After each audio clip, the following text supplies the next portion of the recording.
un 60% de las prácticas que se realizan, estaríamos hablando de prácticas basadas en evidencia, recogidas en guías de práctica clínica o al menos basadas en consenso. Estamos hablando de un 30% de prácticas clínicas que se considerarían de poco valor o innecesarias, que supondrían un mal gasto para el sistema, y un 10% de las prácticas que se consideran dañinas o entrarían dentro de la iatrogenia, ¿no? Si quieres explorar y profundizar en el maravilloso mundo de la matronería y la obstetricia, únete a tu dosis semanal de reflexión y indagación de Aguas Claras. Bienvenida al podcast de Aguas Claras. Este es el episodio 8 y hoy converso con Garazzi Carillo Aguirre. Garazzi se formó como enfermera en España y después continuó su formación de matrona en Reino Unido, donde terminó en el 2014. Hizo un máster en salud pública en el 2019 en Cataluña y actualmente es candidata a doctorado en el programa de Medicina e Investigación Translacional de la Universidad de Barcelona. Cuenta con amplia experiencia clínica como matrona en diferentes entornos, salas de parto, centros de nacimientos, atención primaria y atención comunitaria a domicilio en Londres y en Barcelona. Actualmente es investigadora en la iniciativa esencial de la Agencia de Calidad y Evaluación Sanitaria de Cataluña, ACUAS, donde colabora en evaluaciones de tecnología sanitaria. Hoy voy a hablar con ella sobre su trabajo en la iniciativa esencial. Bienvenida, Garazzi. Muchísimas gracias por hacer hueco en tu agenda para hablar de tu trabajo y de Esencial. Suelo empezar las entrevistas preguntando a mis invitados cómo empezó su camino en el mundo perinatal. ¿Cómo empezó el tuyo? Gracias, Judith, por la invitación. Pues la verdad fue como un poco por casualidades de la vida, ¿no? Yo estaba estudiando enfermería y en ese momento me gustaba mucho la asignatura de salud materno-infantil, pero no tenía en mente estudiar matrona de momento ni nada. De hecho, cuando roté por sala de partos y tuve la oportunidad de estar y presenciar el primer parto, pues fue una experiencia un poco sorprendente, ¿no? Porque luego a los años entendí, se practicó una maniobra de Christeller, etcétera. Entonces fue como una primera impresión o un primer contacto un poco desagradable. Pero es cierto que por casualidades de la vida coincidí que la hermana de una compañera había ido a Inglaterra a estudiar matrona y entonces me empezó a explicar experiencias de cómo era el tema de las matronas en Inglaterra, cómo era la atención a la salud sexual y reproductiva allí, y esto me empezó a generar como mucha curiosidad. Empecé cada vez a leer más, a informarme más. Siempre me habían interesado también temas de salud de la mujer y aquí fue cuando realmente empezó como esas ganas por estudiar matrona. Entonces me presenté a leer, la verdad sin estudiar mucho, y a la vez tenía ya los billetes comprados para irme a Inglaterra. Entonces pues nada, me fui allí, hice la formación de matrona con la idea de también volverme en cuanto acabara y al final pues me quedé 7 años. Entonces pues tuve oportunidad de trabajar eso en sala de partos, casa de nacimientos, luego salió una plaza en Community Midwife, atendiendo también partos en casa. Entonces, bueno, tuve como esa oportunidad de tocar un poco los distintos ámbitos. Y además trabajaba en un hospital que atendíamos alrededor de unos 8.000 partos al año. Entonces era un volumen muy grande y había también matronas referentes como en subespecialidades, que esto me apasionaba. Entonces teníamos a la matrona especialista en diabetes, la matrona especialista en safeguarding y había unas matronas que eran especialistas en investigación. Y entonces yo las empecé como a perseguir y a trabajar cada vez, ¿no? Las seguía más y tal y me empezó a apasionar ese mundillo. También coincidió que había matronas seniors y obstetras que participaban en la elaboración de las guías NICE. Cada vez me empecé como a apasionar más en temas de salud pública. Entonces fue cuando decidí también, me gustaría estudiar salud pública y de manera un poco genuina, ¿no? Pero pensaba, ostras, estaría guay si pudiera volver y dedicarme más a temas de salud sexual y reproductiva, pero desde este ámbito de guías de práctica clínica, protocolos, mejoran la calidad y experiencia de las mujeres y todo eso. Entonces, bueno, pues fue como empecé en este mundo. Es muy interesante que traigas esa experiencia en diferentes ámbitos y modelos de organización a tu trabajo actual. Y también me gusta que nombres la especialización dentro de la profesión de la matrona, porque me parece que tener especialización hace que acabamos teniendo una matrona como tú en un puesto estratégico, ¿no? Por ejemplo, en el Aquas o en departamentos de salud. Ponerse defensora y facilitadora de alguna manera para que ese cuerpo de conocimiento matronil llegue a los sitios adecuados, pues es súper fundamental para nuestra profesión, el ejercicio de nuestra profesión y nuestra práctica diaria como matronas. ¿Puedes explicarnos qué es esencial y qué se entiende por prácticas clínicas de poco valor?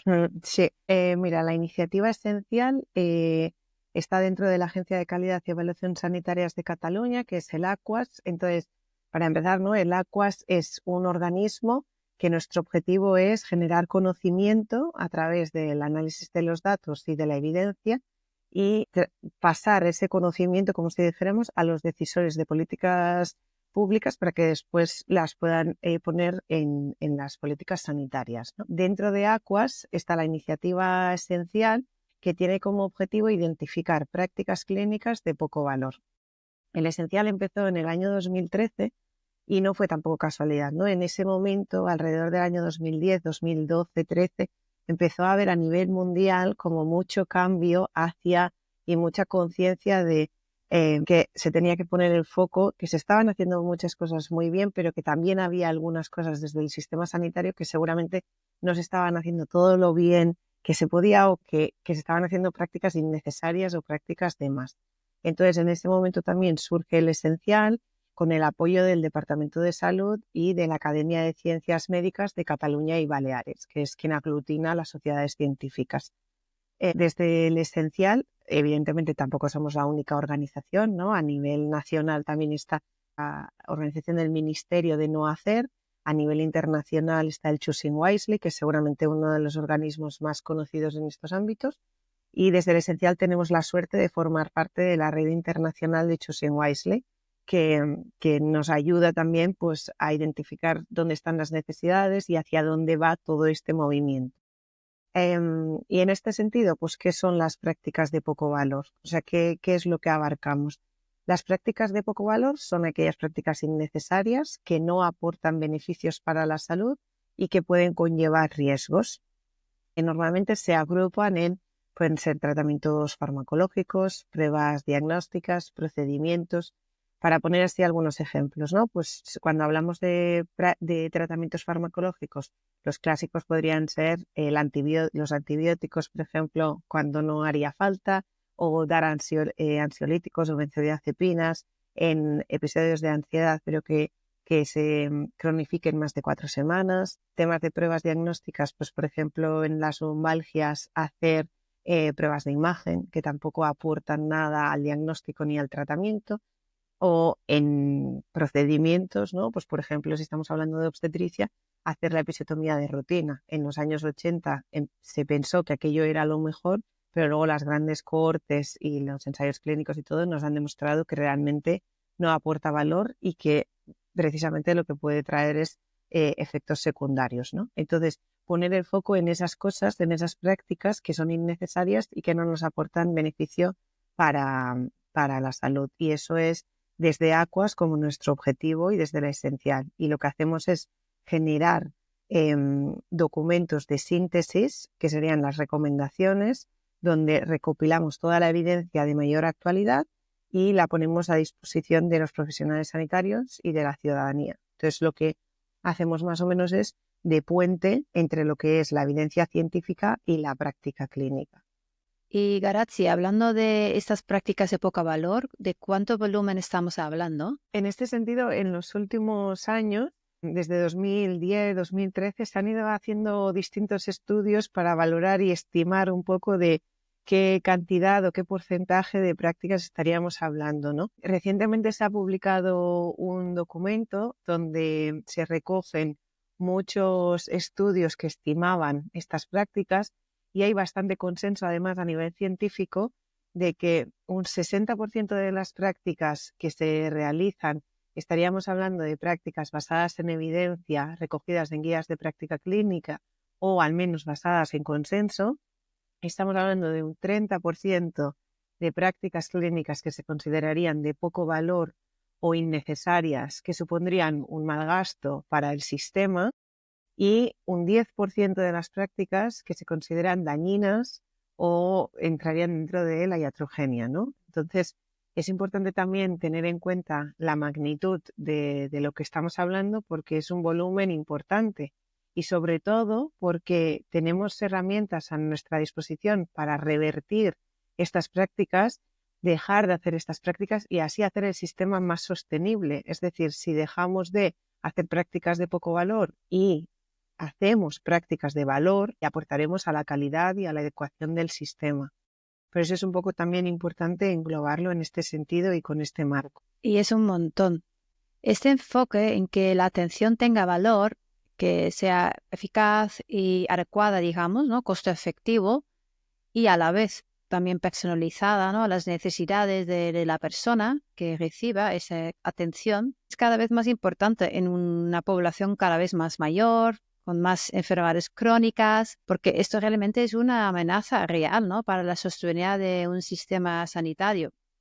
Entonces sí que me imagino que es bastante importante, no solamente desde un punto de vista de mejorar la satisfacción de los usuarios y las usuarias, sino también ver dónde se pueden reducir gastos. Exacto. Y ligado a eso también está todo el tema del cambio climático, ¿no? Que ahora mismo sabemos que lo que es el sistema de salud sería el quinto contaminante dentro de las distintas industrias que se ven, es el quinto mayor contaminante.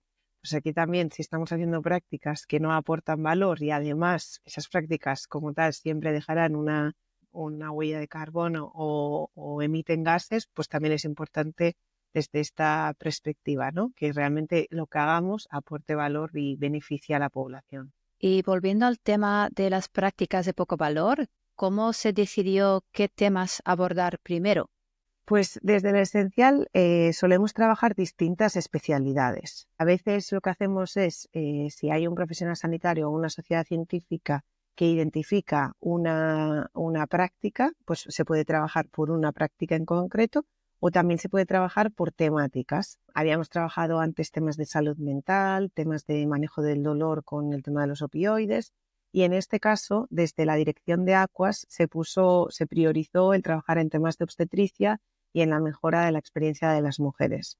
Entonces fue aquí donde se planteó el tema de hacer un bloque temático, como si dijéramos, con recomendaciones en obstetricia. A su vez también el Plan de Salud de Cataluña, que es el documento marco que rige las políticas sanitarias en Cataluña, incluye dentro de sus objetivos la mejora en la atención a la salud perinatal. Y aquí hay un subapartado específico con un objetivo que es mejorar la atención a las mujeres gestantes, reduciendo las prácticas innecesarias. Entonces, por un lado teníamos como este contexto y este marco, ¿no? Y por otro lado, el hecho de que hay un momento en Cataluña, ¿no? Que hay una voluntad clara por parte de las sociedades científicas y por parte de los profesionales y también un deseo o una petición por parte de las asociaciones de que se trabajen en temas de mejora de la práctica clínica, experiencia de paciente. Entonces, como que confluyeron todas estos momentos y situaciones y se priorizó trabajar en las prácticas clínicas de poco valor en obstetricia. Bueno, pues hicimos un proceso participativo, co-creado y codiseñado con las sociedades científicas y es donde salieron estas 4 recomendaciones que se han trabajado, que son, por un lado, la primera era la frecuencia de tactos vaginales durante el parto. Entonces, la recomendación que se ha emitido es que no se tienen que realizar tactos de manera rutinaria en intervalos menores de 4 horas durante la primera fase del parto. La segunda recomendación es que las mujeres deben de poder escoger en qué posición quieren parir, ¿no? Sobre todo si no llevan epidural. Entonces, el no poner a las mujeres en posición de litotomía de manera rutinaria. La tercera sería el uso de la oxitocina en mujeres que llevan epidural, que hace falta esperar a tener una confirmación diagnóstica de que hay un retraso en la evolución del parto para iniciar la oxitocina, que la epidural no es justificación para ello. Y por último, el hecho de que en mujeres con cesárea previa el parto vaginal es seguro, el ofrecer la posibilidad de parto vaginal que por lo tanto no se deberían de realizar cesáreas de manera electiva por este motivo. Me parece que las recomendaciones que redactasteis son bastante en línea con el Plan Estratégico para la Atención al Parto Normal del 2010 y con otras guías internacionales en que estaba basado este plan. Lo que quiero decir es que no parecen muy nuevas ni muy innovadoras, digamos. ¿Cómo ves eso? En realidad, el plan que comentas ya recogía dos de estas prácticas, la de los tactos y la de litotomía, y no estaban recogidas la de la epidural y oxitocina y el uso de oxitocina y en mujeres con cesárea previa el ofrecer el parto vaginal. Es cierto que estas dos últimas seguramente también puede ser que no estuvieran recogidas porque se trataba del parto normal, ¿no? Y entonces, pues, por ejemplo, en mujeres con cesárea previa es posible que por eso no se abordara. De todas formas, en cierta manera parece, ¿no?, como que en 2010 esto ya se dijo y se está volviendo a repetir, ¿no? Creo que lo que aporta de nuevo y de valor estas recomendaciones es que, por un lado, es lo que se ha priorizado, o sea, es decir, la pregunta que nosotros hacíamos es ¿por qué prácticas crees que se tienen que priorizar y trabajar? Pues a pesar de que en 2010 se hubieran dicho, todavía se siguen haciendo según el parecer de los profesionales, de las asociaciones, de diferentes actores del sistema a los que preguntamos. Y por otro lado, al final el plan que se presentó es un formato de guía de práctica clínica, ¿no?, donde se resume la evidencia y se emite ya una recomendación, pero seguramente no se entra tan en detalle como entramos nosotros en cada una de las fichas de las recomendaciones, ¿no? Y además, pues desde 2010 hasta ahora se ha publicado nueva evidencia y estas fichas lo que recogen son esos nuevos estudios en formato de revisión sistemática, metaanálisis. Entonces, es como una síntesis de la evidencia más actual. Y sí, que es importante que menciones eso porque a veces parece como que, jolín, llevamos tanto tiempo hablando de las mismas cosas y parece que no terminan de implementarse o desimplementarse nunca. Y es verdad que si comparamos con 10 años atrás, obviamente vemos mejora, ¿no? Y vemos cosas que han cambiado, pero bueno, supongo que no en todos los sitios ni tanto como nos gustaría ver. Y los cambios no solamente requieren nueva información, ¿no?, o un nuevo saber que eso existe o que ciertas prácticas no son deseables, sino pienso que es más bien un cambio cultural. ¿Qué herramientas o qué estrategias utilizáis para llegar a los profesionales o a los sitios donde está costando que se implementen o que se desimplementen cosas? Sí, yo creo que eso que dices justo es muy interesante, ¿no? Porque al final desde el esencial lo que trabajamos es hacia ese cambio cultural. No es solo el hecho de la práctica, que en sí como tal sí, ¿no?, de que tú tienes la evidencia, pero ¿qué pasa desde que se emite esa recomendación, esa síntesis de evidencia, al cambio que se tiene que producir en la práctica? Que hoy en día es de lo que todo el mundo habla, ¿no?, de las ciencias de la implementación, de por qué las guías de práctica clínica, desde que se publican hasta que se hace el cambio, pasa tanto tiempo, o cuáles son los mecanismos que ocurren para que esos cambios realmente se produzcan. Y asimismo, una de las cosas que nosotros desde el esencial pues llevamos tiempo también estudiando es que realmente el hecho de las prácticas clínicas de poco valor es, y por lo que ocurren, no es por solo un factor, ¿no? Son prácticas multifactoriales. Tienen que ver, distintos factores hacen que se perpetúen esas prácticas en el sistema. Por lo tanto, la manera de abordarlas también tienen que ser a través de estrategias que pongan el foco en esos distintos factores. ¿Nos puedes contar un poco más sobre esos factores? ¿Cuáles son? Sí, de hecho, desde el esencial hace un par de años publicamos una guía para el tema de cómo desimplementar las prácticas clínicas de poco valor. Es importante también, no todos los centros tienen las mismas dinámicas, como decíamos, la cultura es muy diferente, entonces es importante hacer un análisis del equipo, del centro, para identificar cuáles son las barreras, cuáles son los facilitadores y ver así qué estrategias y qué intervenciones se pueden poner en marcha para generar esos cambios, ya que no en todos los sitios serán los mismos. Entonces, en la guía sí que tenemos como muy pautado cuáles son como estos pasos a seguir para que esos cambios se puedan dar. Y desde que sacaste esas recomendaciones, ¿tú has visto ya resultados en la práctica o has visto algún cambio ya en concreto? Pues mira, nuestro objetivo hasta ahora ha estado más dirigido a todo lo que sería la difusión y diseminación de estas recomendaciones. Por lo tanto, de momento no nos hemos estamos ahora en ello con el tema de buscar indicadores y hacer la evaluación de tanto indicadores de proceso como de resultados, pero no te puedo dar así estos datos ahora. Lo que sí que sabemos es que, bueno, pues porque nos han ido contando distintos centros, experiencias y cosas que han ido haciendo, que ya ellos sí que han ido revisando a través de sus sistemas de información cómo estaban estas prácticas en sus centros, si los protocolos que tenían en sus centros cumplían con estas recomendaciones o no, si hacía falta hacer cambios en estos protocolos o no. Por lo tanto, sabemos que empieza a tener impacto las recomendaciones, pero todavía no lo tenemos medido ni cuantificado de qué manera, ¿no? Que esto es la segunda fase que será muy interesante. Ya ves, sí. De hecho, justo en el episodio 7 hablamos Alejandra y yo con Lucía Alcaraz sobre la importancia justo de los indicadores para evaluar, para entender realmente lo que está pasando, para también poder ajustar, ¿no? También hablamos un poco del tema de que justo en el sector privado en España, pues las tasas de intervenciones, inducciones, cesáreas, y supongo que también entrarían ahí el tema del uso de la oxitocina, ¿no? Con epidural y eso, pues son bastante más altas que, por ejemplo, en el sector público.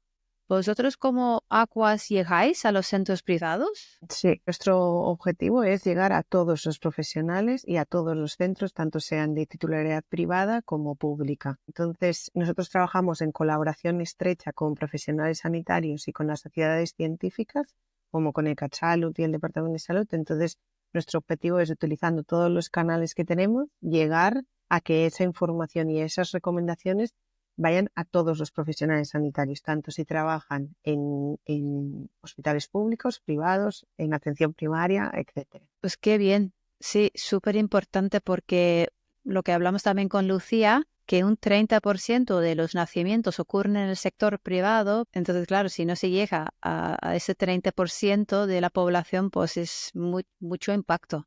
Has mencionado antes que la elaboración de esas recomendaciones ha sido un proyecto colaborativo. ¿Cómo han participado las matronas en su creación?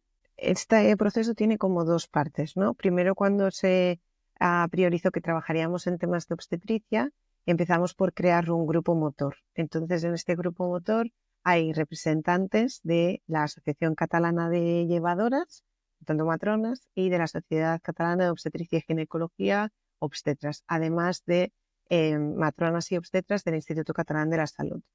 En ese proceso participativo, lo primero que se hizo fue enviar estas cartas a distintos centros de hospitales, atención primaria y a distintos actores del sistema, así como a asociaciones de mujeres, para que identificaran las prácticas. Por tanto, aquí también hubo mucha participación.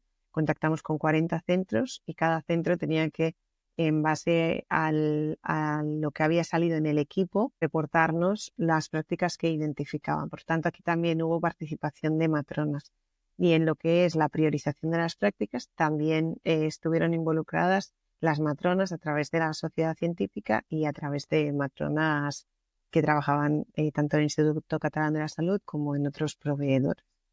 Y una vez ya teníamos las prácticas identificadas, era cuando tendríamos que elaborar las recomendaciones. En Cataluña existe un grupo que se llama el GRASIR, que es el Grupo de Investigación en Atención a la Salud Sexual y Reproductiva, que está liderado, la investigadora principal es una matrona, y hay matronas y obstetras. Entonces contactamos con el grupo GRASIR para que elaboraran estas recomendaciones. Entonces ha sido un trabajo participativo en ese sentido, porque han sido las propias matronas y las obstetras las que han elaborado la recomendación. Me encanta. Sí, súper necesario además. Y a partir de aquí, Garazzi, ya que están esas recomendaciones, ¿cómo ves el papel de las matronas dentro de esa iniciativa? Porque entiendo que esencial no solo está enfocada en la salud sexual y reproductiva, ¿no? Hay otros áreas de salud donde trabajáis, pero así viendo lo que has contado sobre que vais a evaluar, que vais a ver los indicadores, etcétera, ¿Qué papel pueden tener las matronas dentro de Esencial todavía?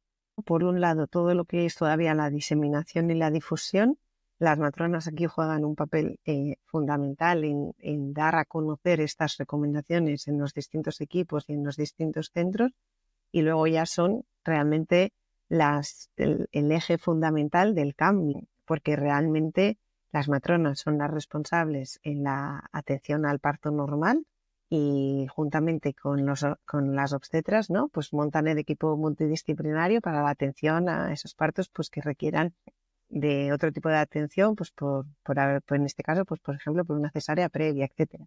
Pero todo lo que es la práctica del día a día, además de toda la educación sanitaria, es la base, digamos, de la atención de las matronas. Por lo tanto, en los centros hospitalarios, en las salas de partos, las matronas juegan un papel fundamental a la hora de, por ejemplo, hacer los actos, ¿no? De que se cumplan estas recomendaciones. Y si cogemos, por ejemplo, la recomendación del parto vaginal después de cesárea, pues claro, aquí hay toda una parte que es educación sanitaria, cómo se da esa información a las mujeres. Tiene que ser una información basada en la evidencia, intentando dejar de lado, ¿no? Nuestro sesgo, que siempre es una cosa innata, ¿no? De las personas, pero al final nosotros tenemos que dar una información lo más neutra posible, lo más rigurosa posible, y eso es un pilar fundamental de las matronas, de cómo damos esa información, cómo llega esa información a las mujeres, para que realmente luego sean las mujeres las que puedan tomar la decisión basada en la evidencia científica más actual. Y luego, por otro lado, lo que sabemos sobre las prácticas clínicas de poco valor es que los mecanismos de dejar de hacerlo es un poco diferente a cuando adoptamos tecnología o innovación nueva. La guía que te comentaba antes, ¿no? ¿Por dónde parte? ¿No? Siempre es por crear un grupo multidisciplinar que identifique dónde tenemos que poner el foco, qué es lo que tenemos que trabajar. Y en estos grupos multidisciplinares es fundamental que haya matronas que sean líderes en los centros que tienen pues esas características de poder generar cambios en los centros. Entonces es fundamental que haya estas matronas y que haya el apoyo de la dirección, y eso también implica el apoyo de la supervisora de matronas para que realmente se pongan en marcha los mecanismos para que se puedan dar los cambios. Entonces, bueno, en todo el proceso y luego ya en la evaluación también, ¿no? Esta experiencia que te contaba de que un hospital, por ejemplo, nos explicaba los cortes que habían hecho en sus sistemas de información, habían sido las matronas las que habían hecho todo este análisis y ver los indicadores, cómo estaban, presentarlos a la gerencia, ver si tenía que haber algún tema de cómo mejorar o no para ir hacia esa adecuación. Por lo tanto, fundamental el papel de las matronas.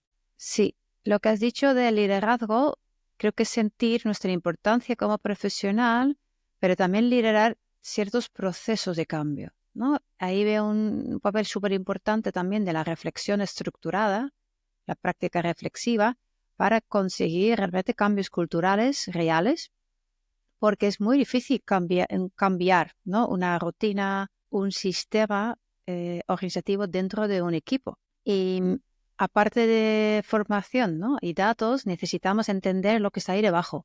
¿Cuál es la creencia? ¿Cuáles son las estructuras de poder? ¿Cuáles son las jerarquías, no solo de profesional a usuaria, sino también dentro de un equipo? Pues sí, justamente esto que comentas, ¿no? El espíritu crítico. Nosotros desde el Esencial, una de las cosas que ponemos mucho valor es en que se fomente y se cultive ese análisis de espíritu crítico de por qué ocurren las prácticas de poco valor. Sabemos que al final el hacer las prácticas innecesarias no solo depende del profesional sanitario, dependen otros factores también, ¿no? En este sentido, por ejemplo, hicimos un trabajo muy bonito de ver qué pasaba con el tema de las mujeres con cesárea previa y el intento de parto vaginal. Lo que vimos es que, por ejemplo, en nuestra cultura está como bastante arraigado, o hasta ahora, ¿no? Al menos estaba que si tú habías tenido una cesárea previa, había este pensar colectivo de que ya el siguiente embarazo también tendría que ser una cesárea. En cambio, en los países nórdicos, si tú preguntas a las mujeres, lo primero que te dicen es que no, que es el intento de parto vaginal. ¿No? El hecho de que hayan tenido una cesárea previa que no es condición sine qua non para no intentarlo. Entonces, claro, aquí también confluyen otros mecanismos y otros factores. No solo es el hecho de tú cómo presentas la información, sino también es tú qué presiones puedes tener en tu hospital, cómo has sido formada. Si a ti siempre te han enseñado que esto se tiene que hacer así, así, así, no es que tú pienses que lo estás haciendo de manera... Es que es así como te han enseñado y es así como tú crees que es la manera correcta de hacerlo.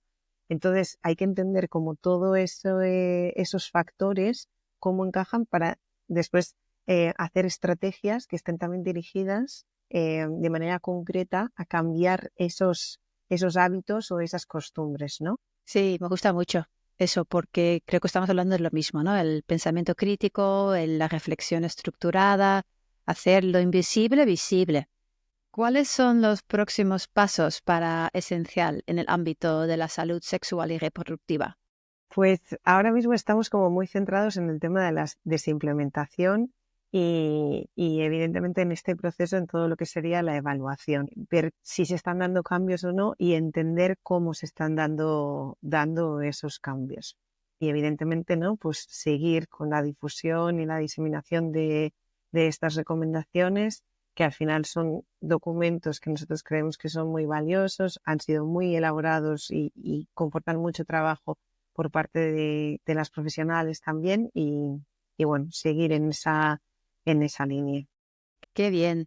Si hay matronas que están escuchando el podcast y sienten ganas de apoyar, ayudar, pues eso, tomar liderazgo, ¿no? De difundir información o liderar un cambio en su equipo, en su departamento de salud, ¿hay algo que pueden hacer poniéndose en contacto contigo o con Aquas o con Esencial? Sí, sí, sí, o sea, nosotros tenemos nuestro correo abierto y cualquier persona, cualquier equipo que quisiera ponerse en contacto, que quisiera más información sobre las recomendaciones o cómo llevar a cabo los procesos, la desimplementación, ninguna duda en ponerse en contacto con nosotras encantadas además, y también pues, nos va muy bien entender qué es lo que y saber qué es lo que los hospitales y los equipos están haciendo, ¿no? Porque al final desde la administración, nosotros lo que hacemos es emitimos estas recomendaciones, pero luego nos encantaría saber qué es lo que pasa con estas recomendaciones y cómo se llevan a cabo a la práctica.